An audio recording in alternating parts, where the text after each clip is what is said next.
इस नए प्लांट के उद्घाटन कार्यक्रम में समारोह में उपस्थित उत्तर प्रदेश सरकार में औद्योगिक विकास के मंत्री श्री नंदगोपाल गुप्ता नंदी जी,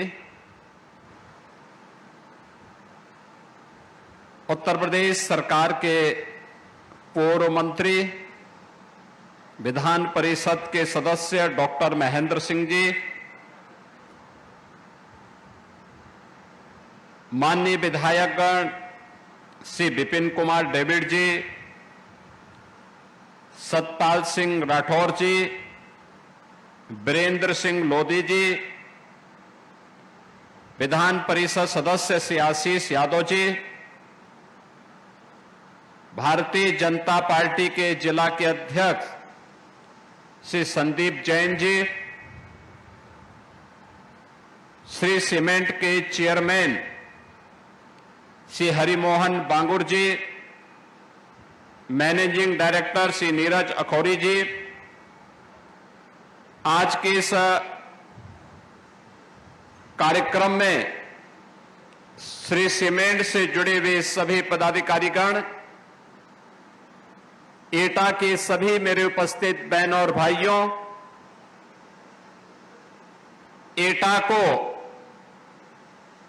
आज उत्तर प्रदेश शासन की डबल इंजन की सरकार की नई औद्योगिक नीति के अंतर्गत श्री सीमेंट के रूप में एक नई उपलब्धि आज हासिल हो रही है। इस नए निवेश को जमीनी धरातल पर उतरने और इसके शुभारंभ के अवसर पर संपूर्ण एटावासियों को, बांगर परिवार को, श्री सीमेंट परिवार को मैं हृदय से बधाई देता हूं, अपनी शुभकामनाएं देता हूं। बहनों और भाइयों, जब सरकार की नीति स्पष्ट हो, नियत साफ हो, अपराध और अपराधियों के प्रति जीरो टॉलरेंस की नीति के तहत कार्य करने की दृढ़ इच्छा शक्ति हो, तो परिणाम विकास के ऐसे ही आते हैं जैसे आज एटा में हम सबको देखने को मिल रहा है। याद करिए, आज से 8 वर्ष 9 वर्ष पहले एटा की क्या स्थिति थी। ये वही एटा है जहां पर माफिया और अपराधियों का बोलबाला था। गरीबों की जमीनों पर दुर्दांत माफिया सत्ता के संरक्षण में काबिज हो जाते थे। एक गरीब की कोई सुनवाई नहीं होती थी। जब उसकी स्वयं की संपत्ति सुरक्षित नहीं है तो वह सरकार उसके लिए, विकास के लिए, उसके कल्याण के लिए कोई अन्य कार्य क्या करेगी। और यही होता था यहां पे। लेकिन अब एटा की पहचान न केवल इस प्रकार के बेहतरीन कानून व्यवस्था के माध्यम से, जहां अपराध और अपराधियों के प्रति जीरो टॉलरेंस की नीति के तहत कार्य करने की दृढ़ इच्छा शक्ति है, वहीं इसके परिणाम भी हम सबके सामने हैं। परिणाम है, आज यहां पे सरकार के स्तर पर थर्मल पावर का प्लांट स्थापित होता है। यही बगल में जवाहरपुर का यह प्लांट इस बात की घोषणा कर रहा है, जिससे लगभग 1500 मेगावाट का विद्युत उत्पादन हो रहा है।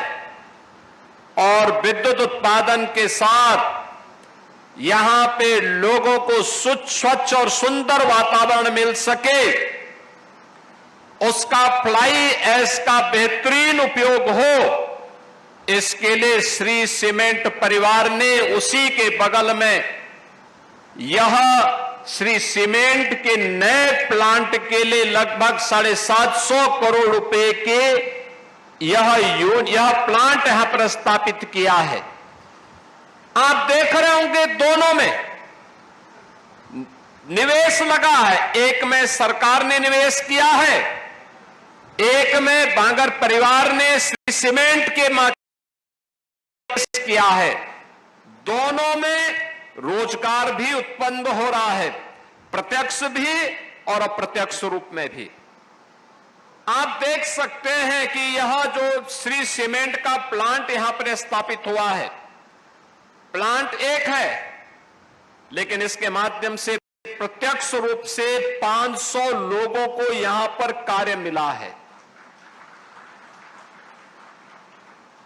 3000 से अधिक लोगों को अप्रत्यक्ष रूप से कार्य मिला है। कोई ट्रक के लिए, कोई ट्रक में सहयोग करने के लिए,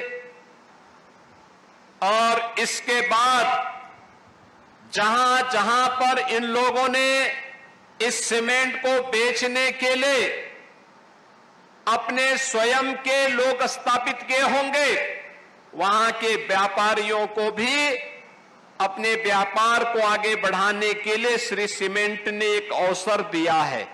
ऐसे सैकड़ों लोगों के लिए नए रोजगार के अवसर उपलब्ध करवाने की आवश्यकता, और यही है विकसित भारत की आधारशिला, यही है आत्मनिर्भर भारत की आधारशिला।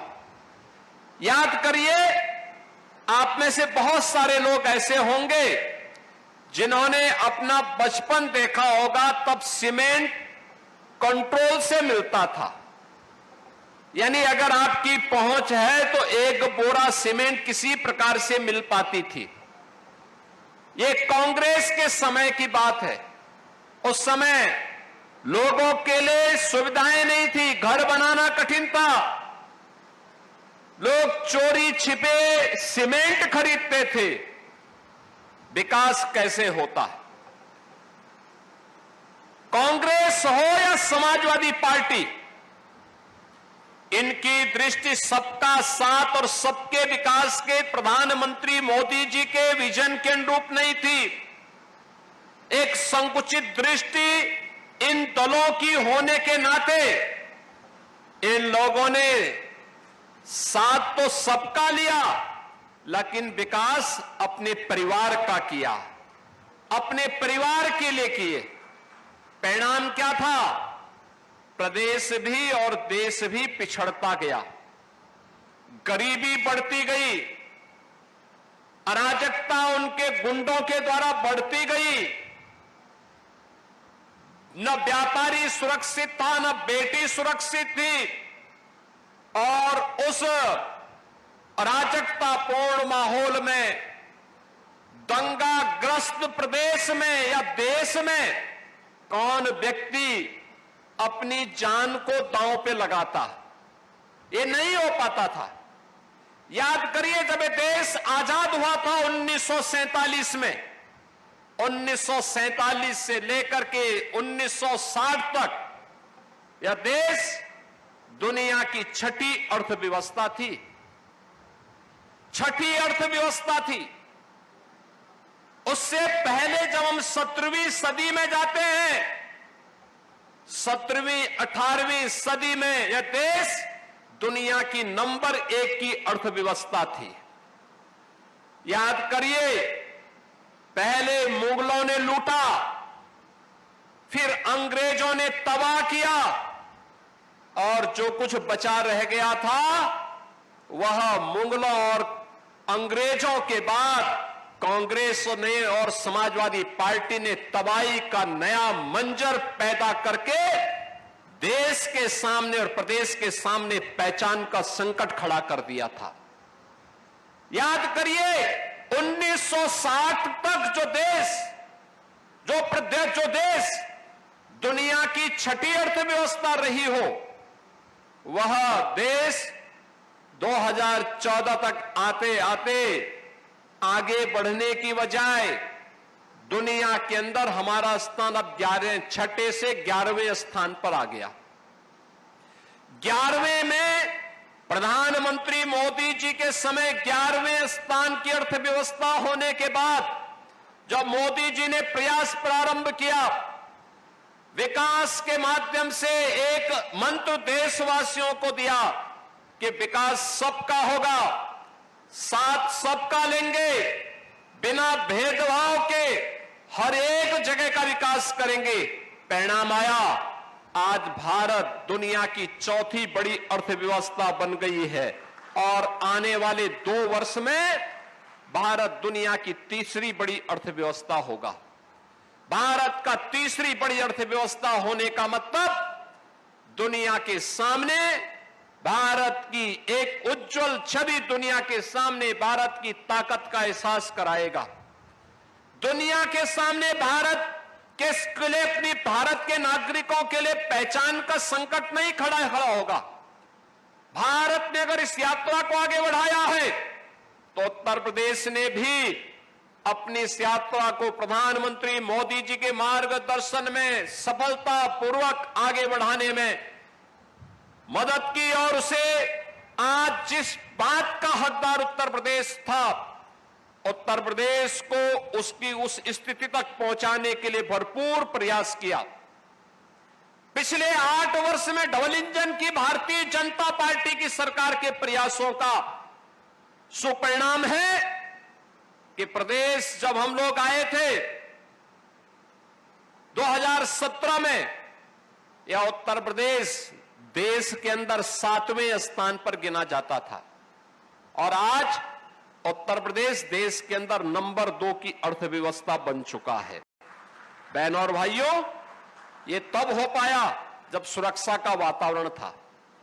इन गुंडों के खिलाफ, सत्ता पोषित गुंडों के खिलाफ, पेशेवर माफियाओं के खिलाफ जब कार्रवाई हुई तो उस कार्रवाई का परिणाम था कि निवेशकों में एक नई आशा की किरण फूटी। उनको लगा कि नहीं, अब हम सुरक्षित हैं। दंगाइयों के खिलाफ कार्रवाई की गई तो प्रदेश के अंदर लोगों के मन में एक विश्वास पैदा हुआ कि हमें विकास की बात करनी है और जब यह देश विकास के पथ पर अग्रसर हो, उत्तर प्रदेश अपने आप को उससे अलग नहीं कर सकता है, क्योंकि देश की आबादी का हर 6ठा व्यक्ति उत्तर प्रदेश में निवास करता है।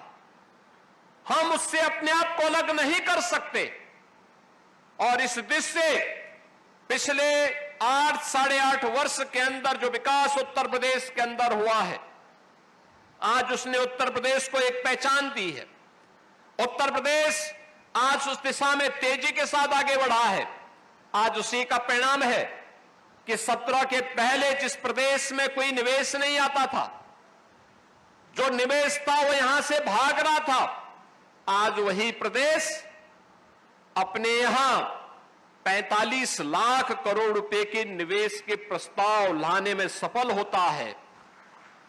अपनी सेक्टोरियल पॉलिसीज के माध्यम से, अपनी शुद्ध नियत के माध्यम से उनमें से अब तक 15 लाख करोड़ रुपए के निवेश के प्रस्ताव को जमीनी धरातल पर उतारने में सफल होता है और उसके माध्यम से 60 लाख नौजवानों के लिए नौकरी के अवसर भी उपलब्ध करवाता है। अनुमान कर लीजिए कि अगर एक श्री सीमेंट 3500 लोगों को प्रत्यक्ष और अप्रत्यक्ष रूप से नौकरी और रोजगार दे सकता है, कोई कारण नहीं कि प्रदेश के अंदर 15 लाख करोड़ रुपए के निवेश के प्रस्तावों के माध्यम से 60 लाख नौजवान नौकरी और रोजगार न पा सकते हो। पाया है और आगे भी जो निवेश के निरंतर प्रस्ताव प्राप्त हो रहे हैं, इसमें भी नौकरी की नई संभावनाओं को आगे बढ़ाने का कार्य किया जा रहा है।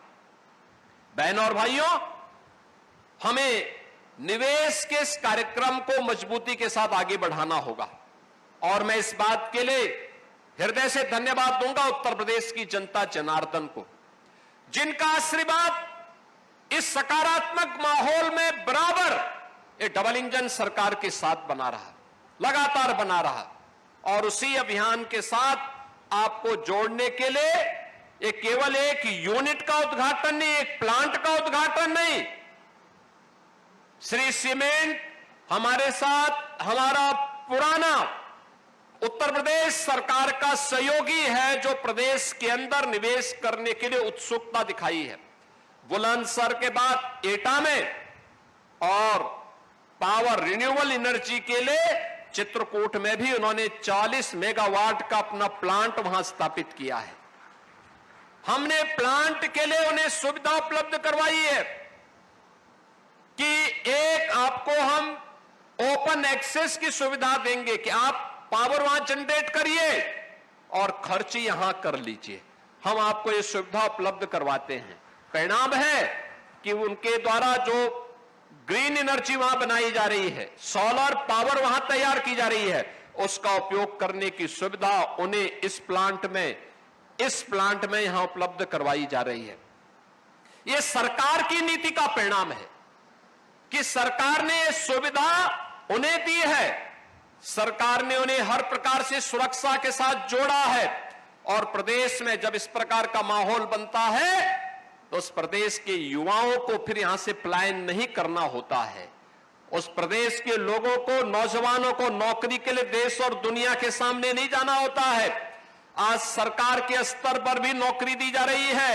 अभी हाल ही में आपने देखा होगा, उत्तर प्रदेश पुलिस बल में हमने 60,244 पुलिस की भर्ती की। एटा के भी तमाम नौजवान भर्ती हुए। उन नौजवानों को आज अपने ही प्रदेश में बिना भेदभाव के नौकरी मिल रही है, बिना चेहरा देखे हुए नौकरी मिल रही है। अगर योग्य है उसको प्रदेश में नौकरी मिलेगी, योग्य है वह सरकारी नौकरी पाएगा, योग्य है निजी क्षेत्र में अच्छे पैकेज के साथ नौकरी पाएगा, योग्य है उसको सरकार तमाम प्रकार की सुविधाएं देकर के स्वयं का उद्यम स्थापित करने के लिए प्रेरित कर रहा है। मुख्यमंत्री युवा उद्यमी स्कीम अभी हम लोगों ने लागू की है। मुख्यमंत्री युवा उद्यमी स्कीम के माध्यम से अब तक उत्तर प्रदेश में जनवरी से लेकर के अब तक